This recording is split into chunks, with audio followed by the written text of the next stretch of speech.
On this episode of the Bronze Metalist Podcast, we talk about Jord by Mule.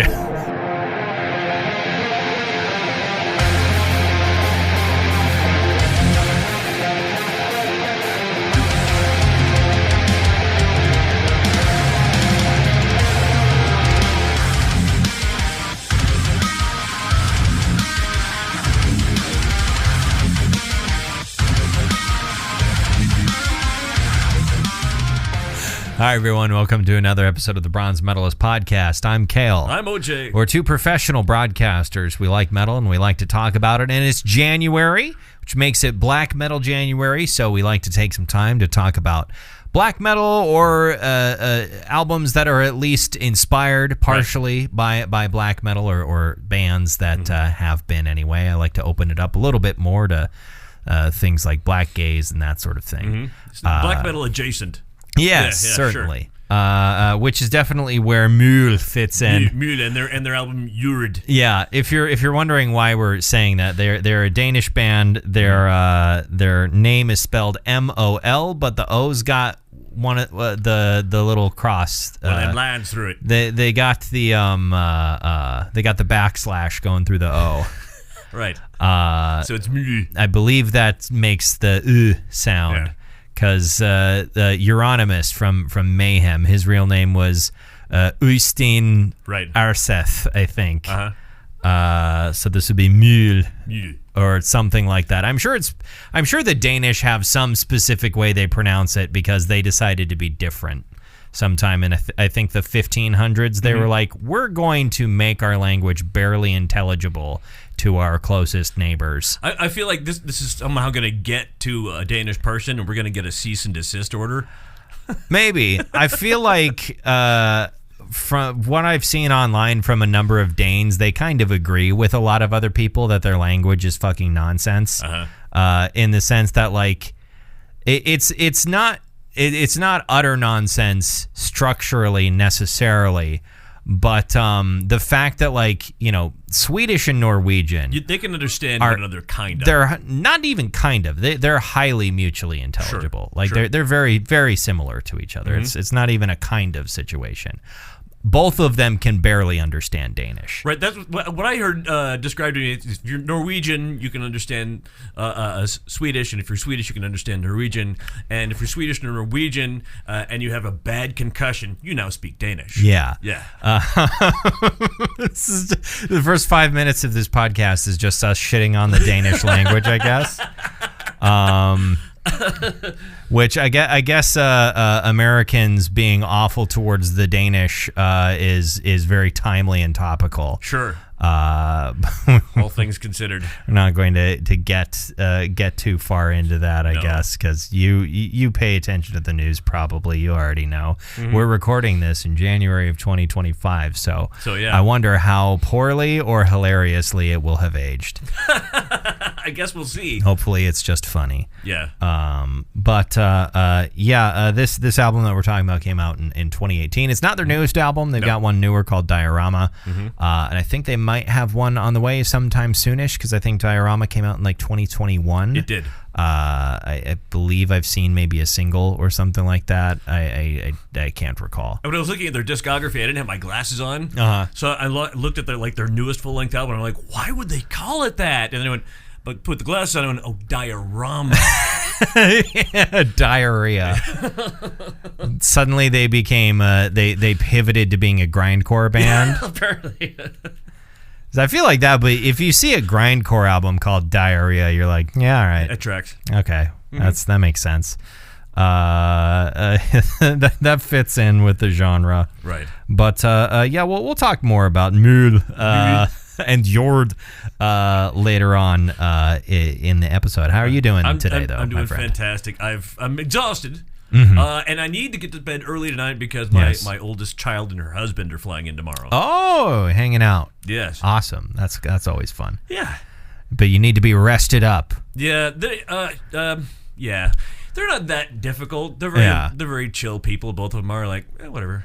But they might want to do some things. Right. I should not be, ready to nap at any moment. And you'll have to interact with other human beings. Right. And that's always difficult. It's totally always a difficult prospect. That should be fun, though. It should be fun. Do you have any plans, or is it just like, hey, we're going to be in town, let's hang out? Yeah, we're going to be in town, let's hang out. They're also hanging out with, it's another friend of my daughter's that's having a birthday, and I think maybe they had a child, and it's a different friends they're hanging out with it, and there's a little bit of a schedule, but not really. Okay. All right. Are you having more absinthe? Yeah, I am. Oh, all right. I still have the bottle. Well, sure. It was expensive. I'm not going to not drink it. Well, yeah. I have to be honest, it is growing on me. In the sense that I have there's something green it's literally growing attached to me. Mm-hmm. Thankfully, it's covered up right now, but it's sprouting. Right. And eventually it'll take over for you and you'll end up fighting venom. Yeah, I think there's a wormwood sprig coming out of me. It's growing on me a little bit, so I don't dislike it. Mm-hmm. I've gotten to enjoy it more to where like it doesn't take me 4 hours to drink a glass of it. I'm enjoying it a little bit more. I can't, first of all, I wouldn't make it a regular purchase because I just don't drink that much anymore, and I'd like to keep it that way. Mm-hmm. But also, the only bottle I'm aware of that's sold in this city is $60. Right. So I'm not really planning on making that a regular purchase. And would you ever want to buy cheap absinthe anyway? No, I don't think so. No.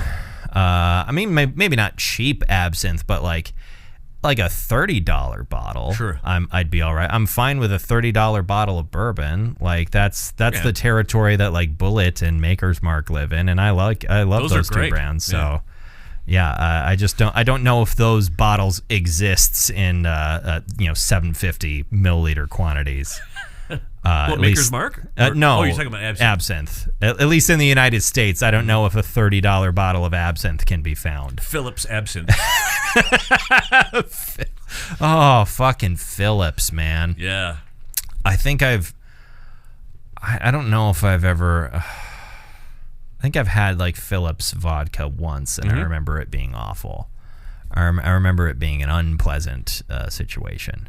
Yeah, it's more utilitarian. It's not, that you're not supposed to you like that. You mix that with Sprite. Mm-hmm. You don't even turn that into a screwdriver or something. You don't want to foul OJ with that. Yeah, or do you? But yeah, that's definitely that's a mixing vodka if ever there was one. Mm-hmm.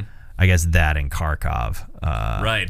Kharkov that comes in the tanker. Yeah, that's to be mixed right there. Mm-hmm. Those are for your $15 all you can drink nights at fucking Sports on Tap. Exactly. Or to be drank from a paper bag using under a bridge. Right, using fingerless gloves. Why is it always fingerless gloves? Fingerless gloves because I think this is why, because you need better dexterity when you don't have a home. I mean, you need to be able to, I guess, to actually physically touch things. You also need your fingertips though. Yeah. And if they freeze off. Yeah. So I don't know. I guess I haven't spent enough time around genuine homeless people in general, right? But much less in parts of the country as cold as the one we live in. Right. I don't know if fingerless gloves are in vogue, so to speak. I don't believe they are. If all you have is, I guess, fingerless gloves is better than no gloves, but if you can get ones that have fingers on them, the full finger, as it were, you should try and get those. You should always try and get the full finger. Always go for the full finger. Right. Never just the tip. Oh God. All right. On a completely different note. Yeah. I have been playing a delightful little game because I was bored on Monday night, and I finished Death Stranding recently, and I was like, man, I need something new to play. Like I gotta find something to sort of fill that void, and nothing was really coming to mind. And I was like, you know what? I've heard good things about Astrobot. Oh, sure. And I have a PS5, which means I have the previous game in the Astrobot series, which is Astro's Playroom. Yeah. It comes installed with every PS5, and so I was like, let's give this a try. I spent hours with that game. Yeah, I spent like the entire night with a huge silly grin on my face. It was so much fun. It was such a delightful, like, it's just, the game is just pure joy, and Astrobot is an entire game of Astro's Play. Like, Astro's Playroom really is just like a 4-hour tech demo of the DualSense controller for your PlayStation. Like, the character Astro has basically become like PlayStation's mascot, essentially. Like the team behind it is a first-party developer for Sony, and they started out making, like, they just made like a tech demo for the PS4 controller, and then people really liked that, so they're like, okay, we'll make like a full game, and they made a full game for the PS4, and basically that same cycle repeated itself for the PS5. But what was the game they made for PS4? It's called like Astrobot Rescue Mission or something like that. The same type of it's a similar concept. And the same sort of cycle played out on a much larger scale for Astrobot. And in addition to just being very fun, it also has gotten so many Game of the Year award. Like, it was Game of the Year at the Game Awards. Like, you wouldn't expect, like, oh, this is just a fun, cute little like platformer, but fucking everybody loves it. Like, I feel like anybody who like hates on Astrobot hasn't fucking played it, or just doesn't understand what joy is. Yeah. Like, it's so much. It's just joy. It's just pure joy. I can see maybe some people having a little bit of distaste for the fact that it's so like referential to like PlayStation and Sony in general. But the character's the fucking mascot for the console. So of course. It's like, and like, yeah, you know, the fact that you're going around and rescuing all these other little bots, and a lot of them are like dressed up as PlayStation characters. Maybe that doesn't make it a serious game. It's not supposed to be. And nostalgia, I'm not immune to nostalgia, even for games that I haven't played. I have to admit that I smiled when I rescued a bot that was dressed up like Solid Snake. Sure. And the fact that you can go back to the central hub area with the big PS5 in the middle that you're slowly rebuilding, and walk around and see all the bots standing around, acting like the characters they're playing. Like, there's fucking Castlevania characters, there's like Ratchet and Clank characters, and like all these games I've played, games I haven't played, but broadly speaking, games I'm familiar with. It's like in Ghost of Tsushima, when there is an altar you go to. I mean, there's like referential things in all of that, but there's this one area where you go do this special thing at an altar, and suddenly your armor is ash white, like a red jagged stripe through it. I think there's a Ghost of Tsushima bot in there somewhere. I've already found the Bloodborne bot as well. Nice. Which is like the first acknowledgement that Sony has made that Bloodborne exists in the longest time. It's weird. Despite the fact that fucking everybody and their mother's like, hey, we'd love a Bloodborne remaster, please. No such luck. Yeah. There's always rumors. And every time they're like, this time they're real. Nope. But yeah, I hope that like somewhere around, I don't know, the day after March ends, they go in the PlayStation Store and it says Bloodborne Remaster in there. And then you click on it. April 1st. Yeah. Okay. The day after March ends. Yeah. It's Astrobot's just a lot of fun. It's a classic, platformer. Kind of what I've heard. I haven't played Kirby, but I've heard a lot of people compare it to like the Kirby games. That's a fun game too. Yeah. It's in the in the vein of Mario and that sort of thing as well, or for PlayStation games, you've got your Ratchet and Clanks. There's not guns in Astrobot the way there are in Ratchet and Clank, or like Jak and Daxter, or Crash Bandicoot. Crash Bandicoot is the other big one. But yeah, it's a lot of fun. The level variety is really cool. Like a lot of the levels will have a little gimmick where you'll pick it up. Like there's one where you have spring-powered frog fists, where you've got like a frog on each fist, and when you punch with the triggers, it shoots out like a spring-loaded tongue. And you can combine that with your like spin attack, so you like are spinning around with these. It ends up being like in God of War when you spin around with the Blades of Chaos. Yeah. It's like that, but they're spring-powered frog fists.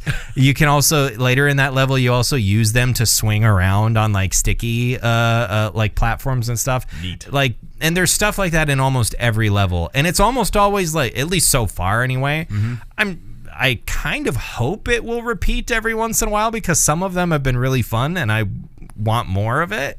Like more situations in which this little gimmick could be used because it was fun. But if they don't do that and just keep doing like a unique thing in every other level, I'll also be happy with that. There's a lot of variety, which I'm enjoying quite a lot. It's anything but stale. That always kind of makes me sad, though, when in a game they give you like a tutorial for a game mechanic, and you go through that whole tutorial, and then you never see it again. Yeah. It's like, this was too much fun. We can't have that be the whole game. But yeah, Astrobot is a whole lot of fun if you've got a PlayStation 5 and are just looking to smile for a while. Go ahead and at the very least, if you haven't played Astro's Playroom, give that a try because you already have it if you have a PlayStation 5. Right.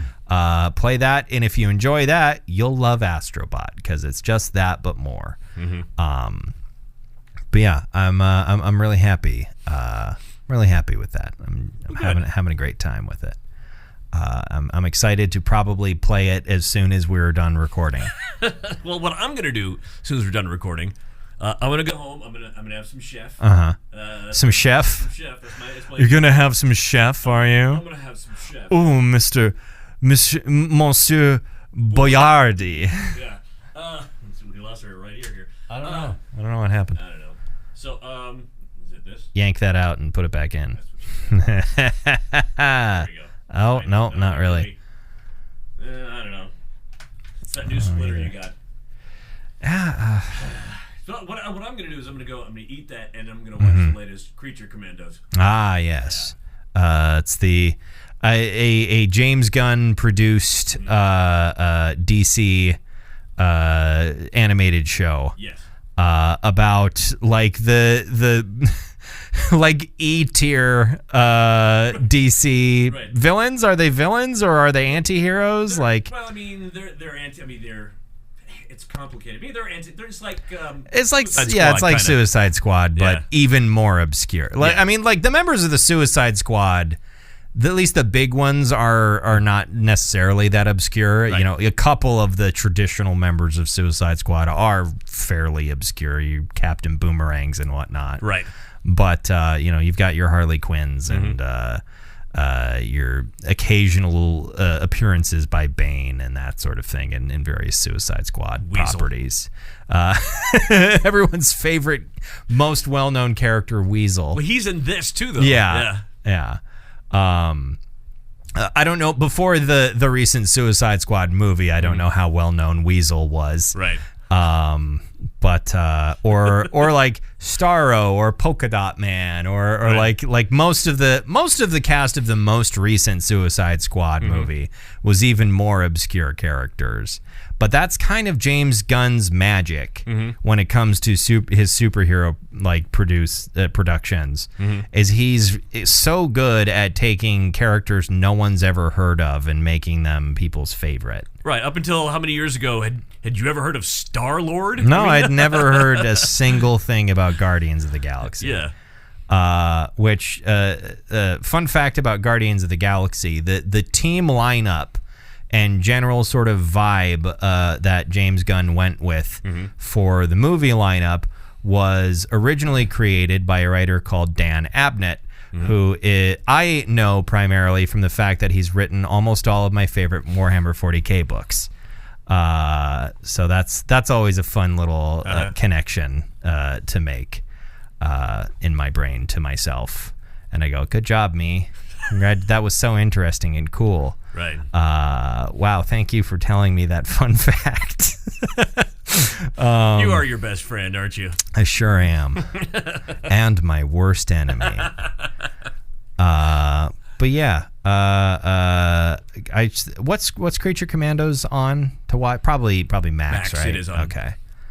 I theoretically have access to Max. I tried to log in the other night with password and like account that a friend of mine sent to me like a year and a half ago, and I think the password changed at some point.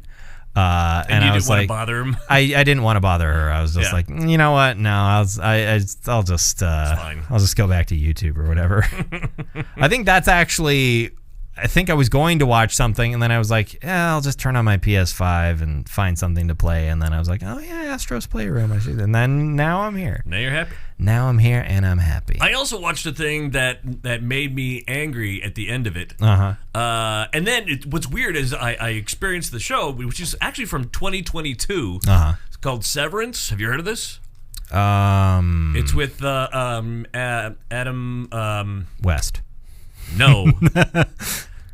He was in oh my god, he was in Parks and Recreation. Adam Scott. Oh, okay. I think maybe I've seen a thing or two about it, but I don't know anything about it. Yeah, well, I got to the end of the first episode. I'm like, I want to watch more of this, and then it says to watch more, sign up for Apple TV, and I'm like, oh shit, motherfucker, fucking Apple TV, man. Yeah, there's a couple of shows that are sort of locked behind Apple TV that I really want to watch, and I'm like. I don't know if they're available for purchase anymore. That's one of the really fucking shitty things about like streaming originals too. Is it used to be like, there was a long period of time where you had streaming and you had physical media side by side, where if you really liked a show and maybe you watched it, as it came out on regular old television, if you really liked a show, you could get a DVD box set of it. And I feel like for streaming original shows, they don't do that. So, like, for example, a show that's on Apple TV that I would love to watch is Prehistoric Planet. Sure. It's really, really, like, cool CGI, really highly detailed and as accurate as possible, like, reconstructions of various dinosaurs, hosted by fucking Richard Attenborough. Like, that's great. Doesn't get better. It's on Apple TV. Yeah. Or, like, fucking Long Way Around, or what did they call it for the third time? Because in the early 2000s, Ewan McGregor and his buddy, fellow actor Charlie Boorman, made a show called Long Way Around, where they hopped on a pair of motorcycles and rode their motorcycles from England, from London, all the way to the eastern seashore of Siberia, hopped on a plane with their motorcycles to Anchorage, and then rode their motorcycles from Anchorage to New York. Nice. Basically, they circumvented the entire northern hemisphere on motorcycles. Nice. They called it Long Way Around. And it was a fantastic show that I loved quite a lot. A few years later, they made a sequel to it called Long Way Down, where they rode their motorcycles from John O'Groats, northern tip of Scotland, all the way down to Cape Town in South Africa. Wow. Part of that's a tough journey on a motorcycle. Quite a lot of it. Yeah. I mean, there's ocean. Not that much ocean between Scotland and South Africa. A lot for a motorcycle. Sure, but you can also go around the ocean.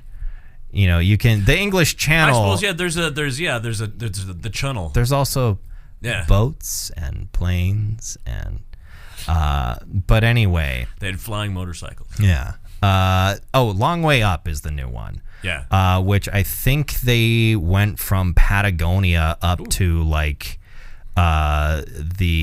I don't know if they ended in Alaska or in Canada, but they basically went from the southern tip of South America all the way up to some of the most northern part of North America. Nice. But that is an Apple TV exclusive. And so I haven't seen it, despite the fact that I love the first two series. And it like back in the day, it was like, oh, I'll just find a DVD box set of that and I'll watch that and then I'll have it whenever I want it, no matter if I unsubscribe from this service or not. Right. Those days are gone. Yeah. It makes me want to like be better about like collecting physical media for the things I enjoy, if at all possible. Oh, you forgot my fucking Lord of the Rings Blu-rays. I was gonna bring him tonight. I started to bring him to work with me today. I'm like, no, he walks home. I don't have to drag to these carry Blu-rays these with him. Yeah, otherwise I'll just bring to the podcast. I appreciate that. Yeah. I mean, you might as well just bring them to it. It's not like you're asking me to carry a fucking. Here's an anchor. Here's a boat anchor for you. To drag all the way home. Yeah. Yeah, like it makes me want to be a little bit better about like getting physical media for the things that I enjoy, because it's much harder for them to take that away when licensing agreements change. It's one of those things where it's like I'm thinking about like I've thought about several times finding places to buy like the soundtracks for various FromSoft games, because it seems like they can't decide whether or not they want to keep those on streaming services. Like they're all back now on Spotify as of a couple months ago, but there was like a solid 2 years where everything but Elden Ring was gone. Like the moment they uploaded the Elden Ring soundtrack and everything else went away. And it's like, was this some kind of weird fucking licensing deal where we got Elden Ring but we lost all the Dark Souls games and Bloodborne and shit? Like, although I think Bloodborne was still there. That was the only one that stayed because that wasn't FromSoft's in-house music team. That was technically Sony's team. Right. Even though it was a lot of FromSoft's people, they were technically working under Sony, so the licensing agreement was different. But that's the only Sony exclusive game, anyway. Yeah. But anyway, do we want to talk about Mule?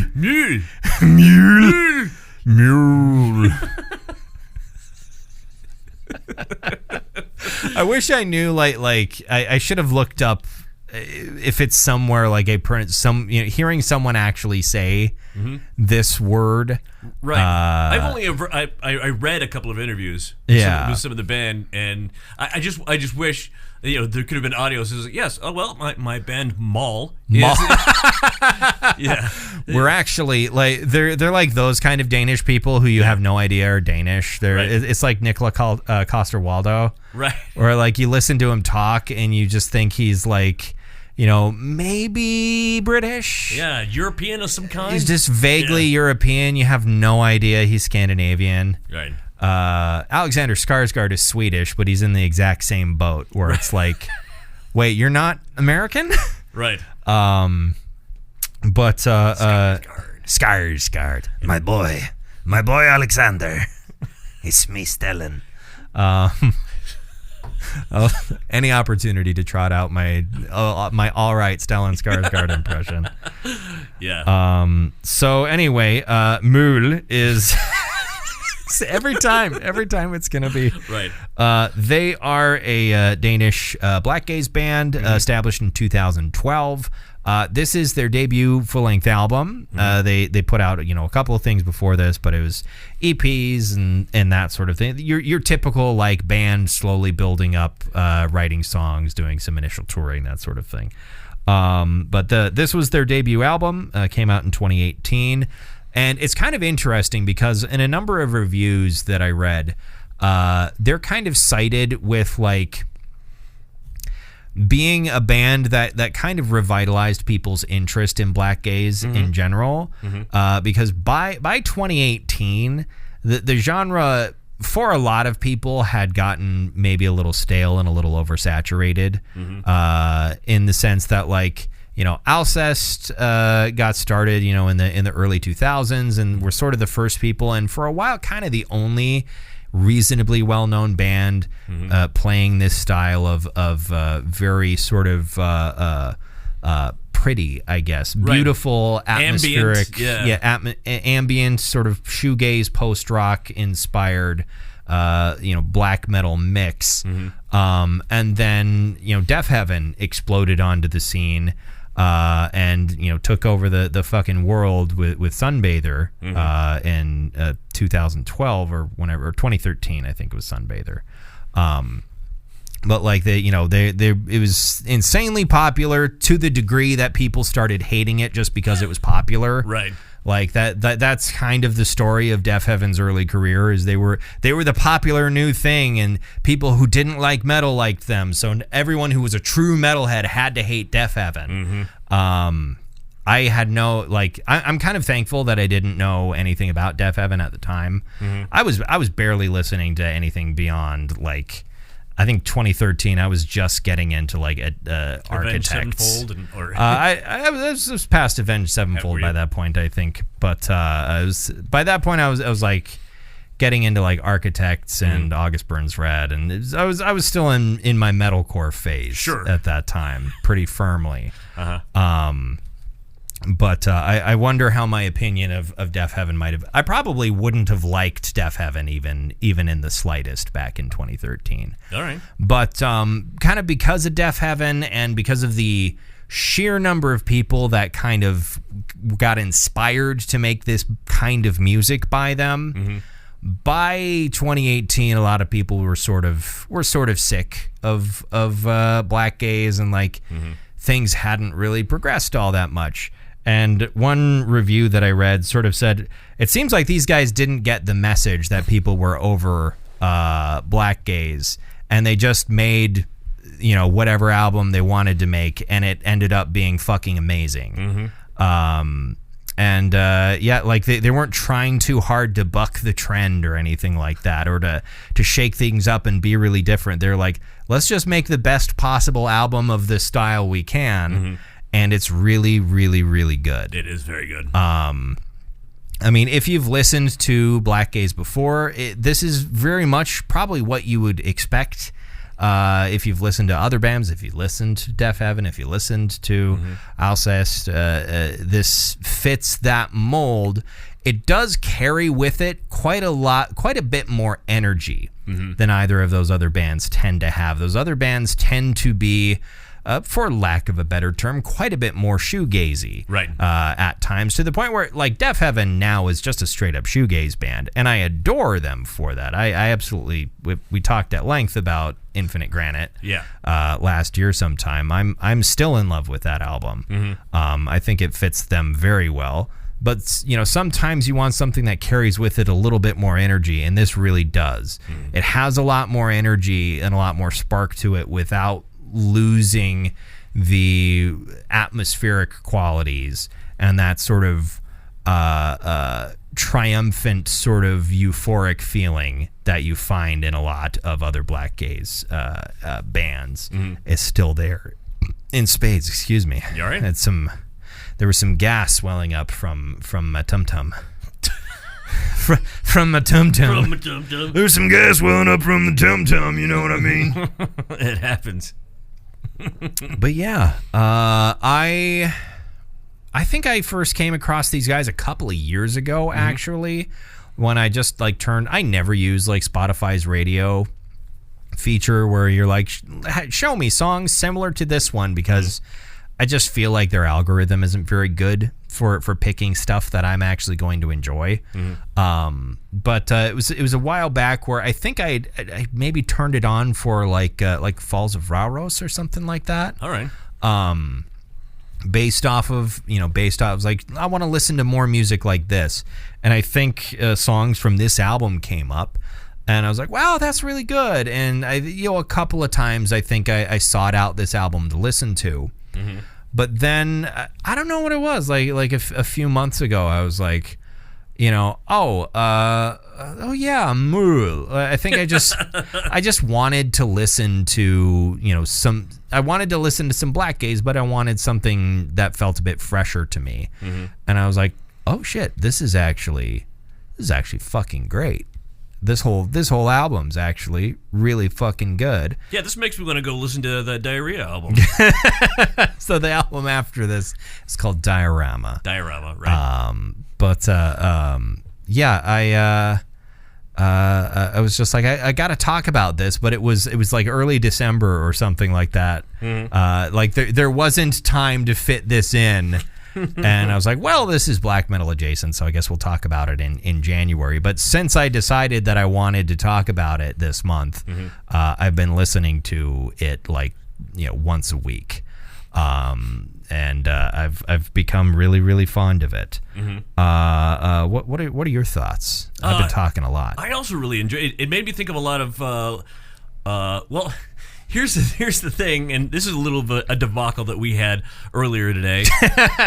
I'm listening to it, and I'm like, this is good. I'd never really heard any instrumental black metal before like this, and then I mentioned that to you, and then you had a confused look in your face. What do you mean instrumental? This is definitely not instrumental. Well, the Amazon app wasn't putting out the when you go to their album page on Amazon Music, this album, the normal version of this album does not show up, but the instrumental version does. Yeah. And so I had to like grab your phone and be like, give me that. Show me what you're looking at. Yeah. And eventually I figured it, like the album's there, but it doesn't show up on their album page for some reason. Right. And I just assumed, this would be something different, I guess. I'm sure there's some band out there that only does like instrumental sort of atmospheric, or I mean, there's definitely instrumental atmospheric black metal bands, but like it's like purely instrumental Blackgaze. I don't know. There's probably some project out there. But I did compare it to some of the music we listen to in non-metal months, like a little bit, like a lot of different things. I keep coming back. Here's an album you introduced to me a long time ago that I keep coming back to because it scratches a certain itch, and this does to that extent as well. And that's the We Lost the Sea album. Oh yeah, Departure Stories, Departure Songs. Songs. That's right. Yeah. I mean, there's a lot of post-rock is one of those genres that has cross-pollinated so much with so many different genres in that space. Like post-rock and shoegaze, there's not a line between those two genres. There's just a continuum or a spectrum, differentiating the two. Right. And so there's a lot of elements of bands like that. There's certain like songwriting conventions and like specific clean guitar sounds that I really associate with like Explosions in the Sky, for example. Like they have this really twinkly sound that they use a lot on their guitars that I don't know if there was any of that necessarily on this, but like it's something I've heard on multiple other different albums, like, it's kind of a little Explosions in the Sky bit, which I think that's just the way most people listen to new music, is that they're comparing it to other things in their frame of reference. I mean, that's really all you can do. Yeah. Unless you are one of those people who can like delete your own memories of things you've listened to before. Or you're like me and you're 12 years old and somebody says, you need to listen to this Iron Maiden band. I don't know. Was a Mike Judge character introducing this album to you? It was a cross between a Mike Judge character and billions and billions. Carl Sagan. Carl Sagan as played by Mike Judge. Right, yeah. It was telling me I need to listen to this Iron Maiden band. Carl Sagan showed up on an episode of Beavis and Butthead. Yeah. There's a lot about that. There's more than a lot about this I like. There's almost everything about this I like. I don't know if there's anything about this that I dislike. There's nothing on here that I could do without. There's been plenty of albums that I've enjoyed in the past where I'm like, I could do without this element. Right. But otherwise, it's pretty fantastic. No, there's nothing on this I would do away with, in my opinion. It's just solid front to back, in my opinion. This album slap? Yeah. Yes, it does. And it's one of those things, too, where, like, I think it sort of depends on the band. There are some Blackgaze bands where it feels like the black metal element is kind of almost only in the vocals for some Blackgaze band, where they like they use those really intense, raspy, shrieky kind of high-pitched vocals, which this has. But it also has like the blast beats and then the elements of guitar. Yes. Like it's got more going on in the black metal realm than just the vocals, which like I think there's a lot of Death Heaven where like that's kind of the only black metal element that they had for the longest time. Like occasional blast beats and that sort of thing, but I almost say George Fisher. George Clark's vocals were kind of the most prominent, and then they kind of did away with a lot of the screamed vocals, which again I'm fine with because I love their new album. But this has got there's some really heavy sections of blast beats, tremolo picked guitars, kind of a colder sort of icy tone mixed in with those elements of big triumphant arrangements. I like Falls of Raros came to mind multiple times. Listening to this recently, I hear that. But looking for reviews, I ended up going with 5 reviews for an average score of 84%. Yeah, solid. There was at least one 100% in there. Really? What's your favorite song on this album? For first time I kind of went through it, I thought Vacuum was my favorite, but pretty good. I gotta land on the title cut. Okay. Yeah. I have a hard time deciding. I put down Ligament as probably my number 1 favorite. Great song. And then Bruma.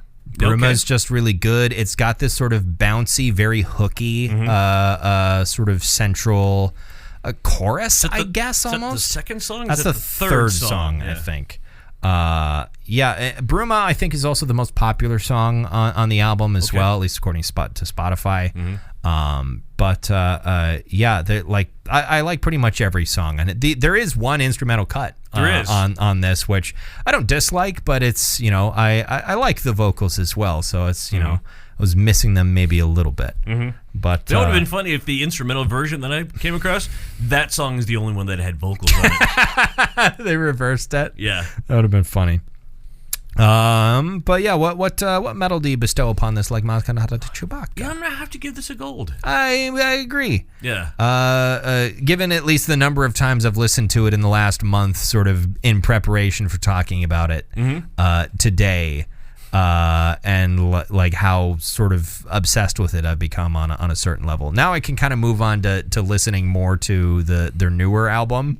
A little bit more, and maybe I'll be obsessed with that one as well. Apparently, the vocalist here was in a number of Christian rock bands prior to being in. Is that so? Mule, yeah. No, that's actually. He said that in an interview. Yeah. Oh, I didn't know that. Yeah. I guess I didn't look too much like into the band itself. I did a little bit. I went through one sort of in-depth interview. Okay. Yeah, and he said he was sort of deconstructing his religious views. Okay. Like by the time he got into this band. Okay. I know a couple of them had been in just like more straight up like atmospheric black metal bands and that sort of thing before this. But I didn't look too much into the membership of the band or anything like that because I didn't quite know where to look, and I didn't know if I wanted to read a whole really long interview or something like that. But to be fair, I didn't read the whole interview. I didn't have time for that.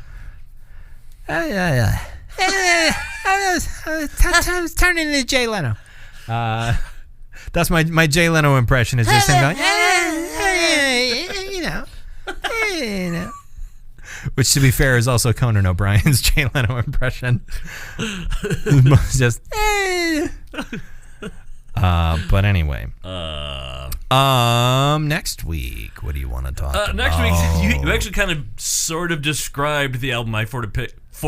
I sort of picked. What's a Fortipick? Fortipick, new from Hual. I don't know. The company that makes electric shearers. All right.